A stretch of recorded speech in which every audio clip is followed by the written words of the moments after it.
Hi, everyone. I'm your host, Matt Salem, and you've tuned in to another episode of Our Best Behavior, brought to you by Behaviorally.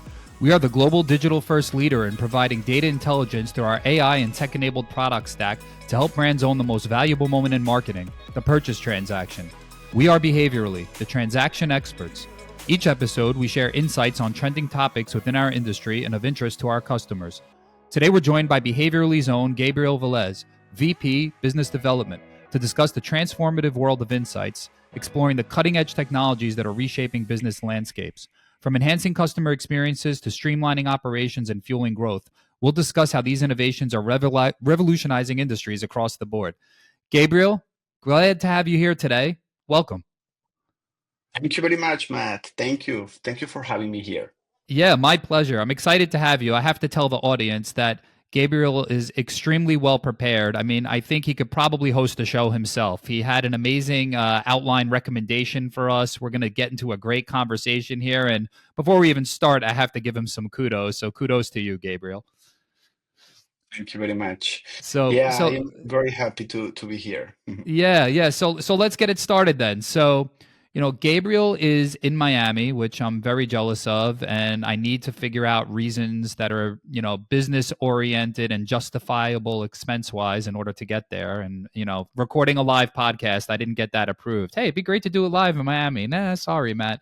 That one's not happening. But we'll figure that out. But, really, Gabriel is an expert in Latin America and market research in Latin America. So I'm privileged to have the opportunity to talk to him about market research through that lens. And of course, as we start to think about the lens of Latin America, it's quite different culturally than the United States. So, there needs to be a sensitivity to that. And when we think about research, it needs to be approached with the nuances of that part of the world in mind. So I thought we could start talking about, hey, the accessibility of research in Latin America and innovation there, and what you've seen. Yeah, that's exactly as you mentioned. And by the way, you're welcome anytime to come here. It's just an excuse to come here to try the good food and beverage. I mean, Miami, it's a hub for Latin America. And some people say that is, the capital of Latin America. And they say that for a reason. Yeah, when you mentioned that, Latin America is a composed of many, many countries, like 20 something countries. They speaks mostly Spanish, but also Brazil, Portuguese, and many other languages as well, and have many nuances. And when you go directly and you go deep, there is like a many difference when you start digging in. So socioeconomic levels become very, very important. And first you will see that basically it's like a two different cultures, right? One culture that is like a mid and high socioeconomic level behaves a little bit more like Occidental people, Mm, like traditional Occidental people, while medium low and low socioeconomic class rely more on communities or rely more on the neighbor, rely more on people close by. mm, And they basically, their purchasing habits are a little bit different. Their access to technology, their access to capital, their access to everything is a little bit different. However, for companies and for CPG companies, they represent, because they're by base of pyramid, a lot of potential. And companies do a lot of activities in order to get, how to increase consumption from those people. So it's a quite interesting region, and it has a lot of growth. And while internet penetration is not still super high, there is a lot of consumption through mobile devices, and is the region who has like the higher penetration in social apps. So basically, a lot of mm. people all the time basically doing social media, Sure. even in low socioeconomic levels. So yeah. Oh, interesting. Interesting. Yeah. I mean, obviously, we all know that we're slaves to our phones here in the United States, so to speak. Although I am proud to say that I am on zero social media, with the exception of LinkedIn. I do have an Instagram account, but I don't have any posts or any.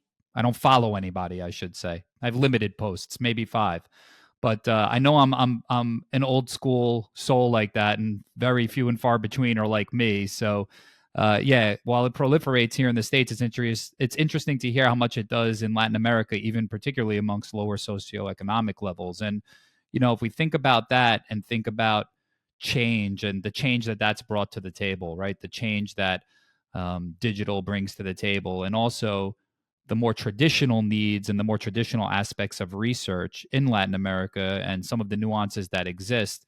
How do you see some of the blending happening with newer research techniques, and moreover, AI coming into the mix, and what is that looking like in Latin America? Yeah, I have seen quite a big shift from clients in the past 5 to 7 years, and the pandemic helps a lot in terms of facilitate that shift. Traditionally, the region is a little bit have been a little bit conservative in terms of embracing the change compared to US, because here in the US we are very prone to technological advances.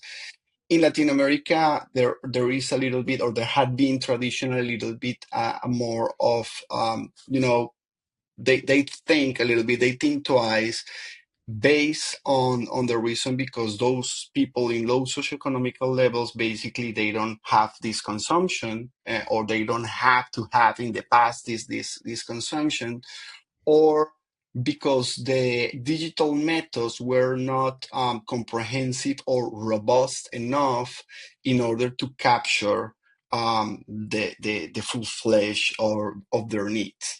This is not longer the case. And we Mm, have seen the shift during the past 3, 4 years, where companies from all sphere, not only smaller type companies, but also CPG global companies, have been moving to a more digital approach, or embracing digital methods. And we mm, can tell you a little bit, different cases. Some CPG large corporation has been doing partnerships with large with technological SaaS platforms on market research to develop their own tools and to offer their own methodologies in a more modern way, right?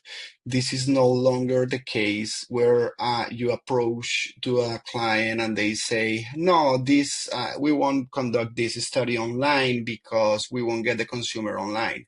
Right now, the client is more open, and they say they're willing. They understand this is the way that is happening. And when you ask me about AI, we can see that right now the questions are related more about the how, and the ways to implement that in a more efficient way, mm, rather than in a more, in the why, right? Because they understand the need, and they understand that basically there is a clear this basically is moving forward. This is the way to go, and this sure. is more about fine tuning the process, and covering all the nuances in the most efficient way. So, if we think a bit about digitization, the incorporation of AI, and then the ways of working for our clients in Latin America, and more specifically DIY versus full service, is there any shift in the paradigm there that's also contributed to clients being more accepting of these newer types of techniques, meaning, feeling more comfortable with digital research, gaining comfort, or at least having willingness to explore AI as part of digital research? Yeah, there is many elements here. I mean, your question is great, because it encompasses many. I mean, a lot of things in a single question. Let me try to um, uncover this a little bit. So, Sure. related with the DUI versus full service, there is a reality that is the labor cost in Latin America is cheaper compared to the US, right? Or Europe.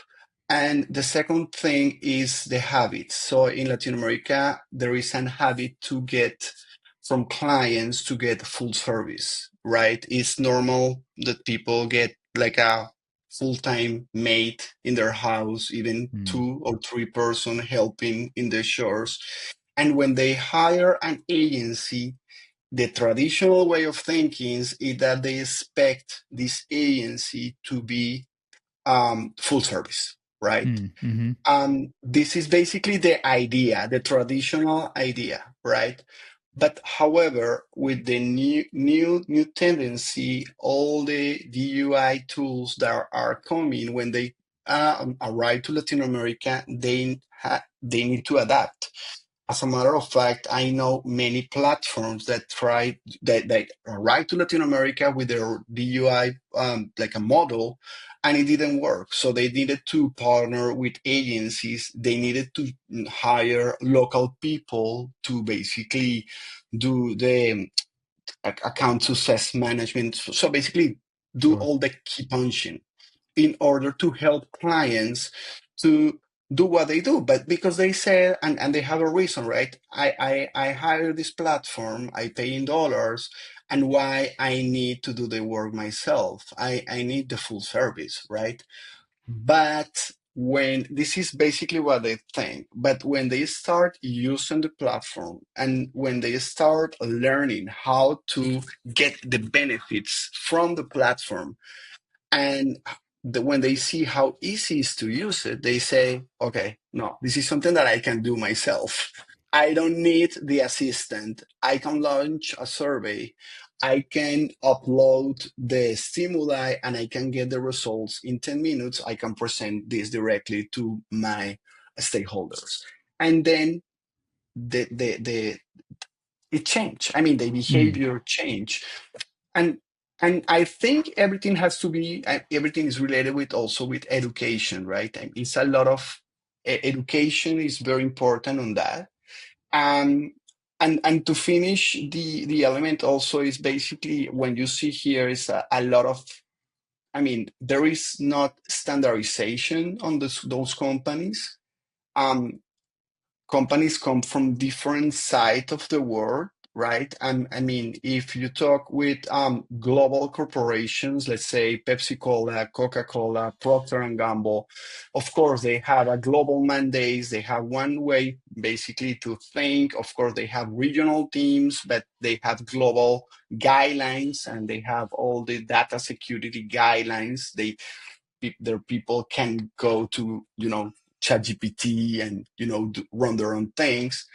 But when you go directly, for example, with Natura, Nutresa, Postobon, all the multi-Latinas companies that are headquarters located in Latin America, that basically they have a little bit more freedom, right? Those companies potentially can do a little bit more of their own thing. They have a little bit layoff. I mean, they have more freedom to try to do their own things, right? So mm, it's a different kind of mix, but overall, I will say that everything is moving in the right direction. And there is a big interest in incorporating AI because it's just the way to go, right? It's not just faster and cheaper, is better. I mean, yeah. quality is slowly but steady improving as well. Mm, yep. Yeah, that's a great point. And the other point you raised, as we start to close out our conversation today around the need to have, a helping hand, if you will, and some partnership and, some education provided when it comes to newer tools. And then thinking about another aspect of that, the aspect of having agents of change, if you will, or change champions, whether that's on our side or on the client side, is so important. So it's not just having somebody that's willing to educate, but having somebody that's willing to embrace being educated and promoting the change that comes with it. And I'm curious if you're seeing those types of change champions within businesses that you're partnering with, just on a broad basis. Absolutely. I mean, it's not a thing if AI will um, take.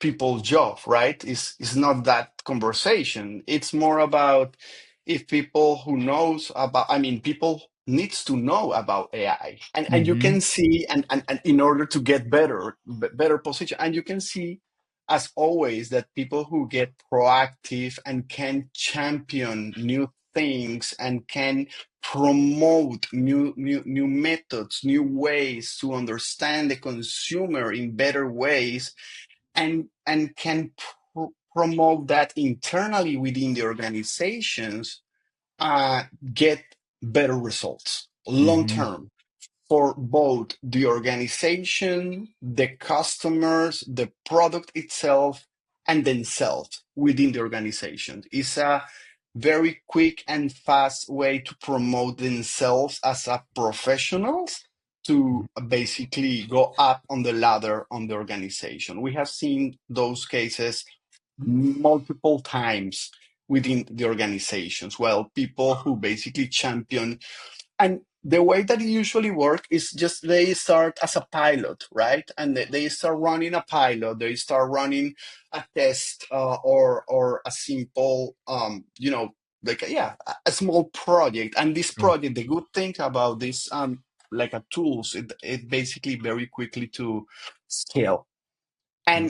and you basically fix the process and scale, and you can demonstrate to other players on the organization that it truly works, and then you can incorporate that to other areas, other departments, other products within the organization, and it's really helpful. So to your question, yes, I have seen that multiple times, and this is the people who we really like to work with Yeah. because they understand. I mean, we are we don't know anything. I mean, we don't know everything, right? We are in this process, learning, right? Yes. It's Yes. a learning process, and this is the beauty about AI, that is basically it learns itself. It learns from the process. But yeah, it's an exciting process. So yeah. Yeah, I love those closing points because I wholeheartedly agree in that it's the clients that are willing to trial, to accept the fact that we all know it's the future and it's great. And is it as great as it's going to be? Not yet. Is it perfect? No, nothing ever is. But let's not have that stop us from utilizing new tools, embracing new tools, being champions of change in order to better business over the longer term. And I think, at least from my perspective, the clients that are having the most success with incorporating AI based research tools into their business are the ones that are willing to take everything with a grain of salt, to learn along the way, to your point, be true partners, and uncover the good that comes out of it and then make that good even better. And I'm seeing it happen every day, and thankfully it's spreading wider and wider. So I love those points. Um, Yeah, and that's beautiful, and that's we always tell to clients, and that's why we like to learn, and we want to understand what the hurdles are, right? Because we understand that in order to localize, the solutions, we need to learn from the specific nuances on the reality. We have an example that is a local unicorn, that is a Rappi, that is basically a delivery company that is from Cali, Colombia, and grow like crazy in all Latin America, and they can deliver whatever you want at your home. It's like an Uber, mm, but for Latin America. And you can see those guys running in bicycle throughout all the cities in Latin America. And the beauty is these guys understood how to adapt, um, a global, like a solution like Uber, but localizing that to through Latin America. And this happened because they have an honest conversation with their clients. And this is basically what we have with our clients, the conversation that we like to have. Hey, how we can adapt this, how we can continue improving, in order to make this tool better for your specific needs. So yeah. Well said. Love that example. And Gabriel, thank you very much for the time. I really appreciate it. It's been great talking to you. Once again, I want to thank our listeners, as always, for tuning into Our Best Behavior, brought to you by Behaviorally. Gabriel, your time and insights today were extremely valuable. Thank you for that. Be sure to our audience to check out other episodes of Our Best Behavior. You could find it on our website. You could find it on YouTube. And with that, we'll catch you next time. Perfect. Thank you very much, Matt. Thank you for having me here.